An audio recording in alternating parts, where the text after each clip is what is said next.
ओडिशार आदिकवि सारला दास, अतिबड़ी जगन्नाथ दास, भक्त कवि मधुसूदन राव, व्यास कवि फकीरमोहन सेनापति, विदग्ध कवि अभिमन्यु सामंत सिंह, बाणीकंठ निमाईचरण हरिचंदन, कविवर राधानाथ राय, कवि सूर्य बलदेव रथ,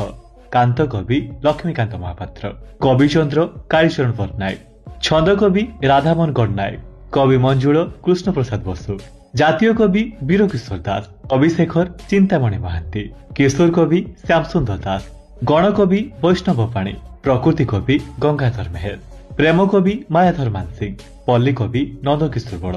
उत्कलमणि गोपबंधु दास, उत्कल गौरव मधुसूदन दास, भूमिपुत्र विजु पट्टनायक, नाट्य भारती अश्विनी कुमार घोष, कलानिधि बाछानिधि शतपथी, उत्कल भारती कुंतला कुमारी सावत, उत्कल रत्न विश्वनाथ मिश्र, लोकरत्न कुंज बिहारी दास, उत्कल घंट जदुमणि महापात्र, कवि सम्राट उपेन्द्र भंज, सन्थ कवि भीम भोई, स्वभाव कवि गंगाधर मेहर, कर्मवीर गौरीशंकर राय, उत्कल केसरी हरिकृष्ण महाताब।